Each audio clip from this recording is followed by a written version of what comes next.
চীনা ভাষা শিখতে গিয়ে প্রায়ই এমন কিছু শব্দের সাথে আমাদের পরিচয় হয় যেগুলো শুনতে একদম একরকম কিন্তু আসলে তাদের অর্থ আর ব্যবহার পুরোপুরি আলাদা।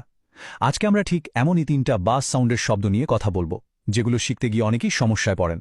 চলুন এই কনফিউজিং ব্যাপারটাকে একদম সহজ করে ফেলি।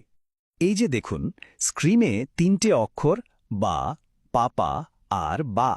এদের উচ্চারণ কিন্তু খুব কাছাকাছি, বা, বাবা আর বা। কিন্তু এদের টোন আর ব্যবহারের মধ্যে আকাশ পাতাল তফাত। তাহলে প্রশ্ন হলো, আমরা কিভাবে এই পার্থক্যটা মনে রাখব আর ঠিকঠাকভাবে ব্যবহার করব? চলুন গভীরে গিয়ে বিষয়টা বোঝা যাক। প্রথমেই একটা কথা বলে রাখি, এই যে কনফিউশন, এটা কিন্তু নতুন কিছু না।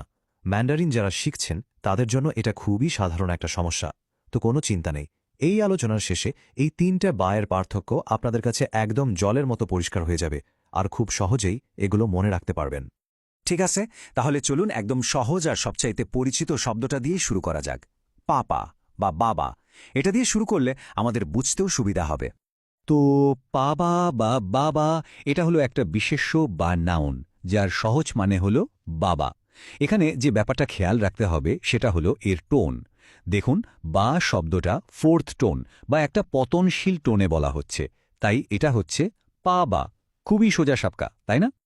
এখন দেখুন এই স্লাইডের ব্যবহারটা কত সহজ।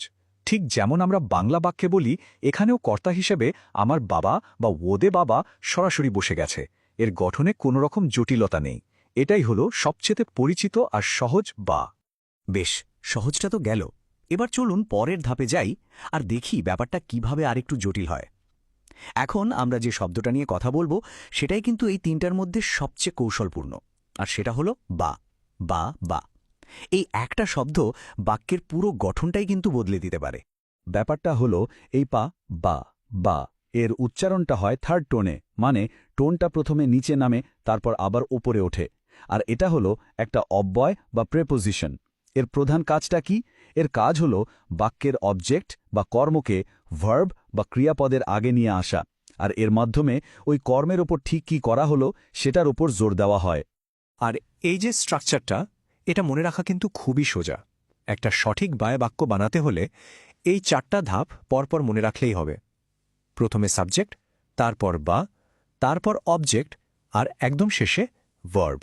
এই গঠনটা মনে রাখা কিন্তু খুবই জরুরি। এখানে দেখুন, পাশাপাশি দুটো বাক্য দেওয়া আছে। পার্থক্যটা একেবারে পরিষ্কার হয়ে যাবে। সাধারণ বাক্যে বলা হচ্ছে, আমি আপেলটি খেয়েছি। কিন্তু বা দেওয়া বাক্যটাতে ও বা ফিঙ্গুয়েছেল্লা। এখানে জোরটা দেওয়া হচ্ছে আপেলটার ওপর, মানে আপেলটার সাথে কি করা হলো সেটাই এখানে আসল কথা। তবে বায়ের কিন্তু আরও একটা ব্যবহার আছে, যেটা বেশ মজার। এটা শুধু প্রেপোজিশন হিসেবেই বসে না, মাঝে মাঝে এটা মেজর ওয়ার্ড বা পরিমাণবাচক শব্দ হিসেবেও কাজ করে। যেমন ধরুন, হাতল আছে এমন জিনিস যেমন ছাতা, সেটার ক্ষেত্রে বলা হয় ই বা সান। আবার এক মুঠো কিছু বোঝাতেও এটা ব্যবহার হয়। এর এই ব্যবহারটা কিন্তু এর গ্রামারের ভূমিকা থেকে একদমই আলাদা।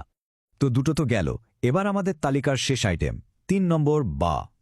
এটার কিন্তু কোনো নির্দিষ্ট টোন নেই, মানে এটা একটা নিউট্রাল টোনে বলা হয়, আর এটা বাক্যের শেষে বসে একেবারে অন্য একটা কাজ করে। এই বা বা জিনিসটা আসলে একটা পার্টিকেল। এটা সাধারণত বাক্যের শেষে বসে কথার সুরটাকে একটু নরম করে দেয়। ধরুন, কোনো একটা আদেশকে এটা একটা প্রস্তাবে বদলে দেয়, বা একটা সাধারণ স্টেটমেন্টকে একটা প্রশ্নে পরিণত করতে পারে। মানে এটা বাক্যটাকে আরও বন্ধুত্বপূর্ণ করে তোলে। এ যেমন এই বাক্যটা দেখুন, আমরা একসাথে যাই বা ওমেন ইছি ছু। এটা একটা সাধারণ বাক্য, কিন্তু যে শেষে একটা বা যোগ করা হলো, অমনি এটা একটা বন্ধুত্বপূর্ণ প্রস্তাব হয়ে গেল। চলুন না একসাথে যাই, বা ইংরেজিতে বললে লেটস গো টুগেদার। ঠিক আছে, আমরা 3টা শব্দই দেখে ফেললাম। চলুন এবার সব আলোচনাকে এক জায়গায় এনে এক নজরে মূল পার্থক্যগুলো দেখে নিই, যাতে আর কোনোদিনই এগুলো নিয়ে ভুল না হয়। এই টেবিলটা হলো আমাদের আজকের আলোচনার সারমর্ম। দেখুন, পা বা বা বাবা এটা 4th টোনে একটা বিশেষ্য, মানে বাবা। পা বা বা এটা 3rd টোনে একটা প্রেপোজিশন, যেটা বাক্যের গঠন বদলে দেয়। আর সবশেষে বা বা বা এটা নিউট্রাল টোনে একটা পার্টিকেল, যা দিয়ে কোনো প্রস্তাব বা অনুরোধ বোঝানো হয়। তাহলে এই ছিল আমাদের 3বার গল্প। আশা করি এখন থেকে এই শব্দগুলো ব্যবহার করতে আর কোনো অসুবিধাই হবে না। এখন শেষ করার আগে একটা প্রশ্ন রইল, চীনা ভাষার আর কোন কোন শব্দ আপনাদের প্রায়ই এমন কনফিউশনে ফেলে? শেখার এই যাত্রাপথে নতুন কিছু জানার চেষ্টা সবসময় চালিয়ে যান।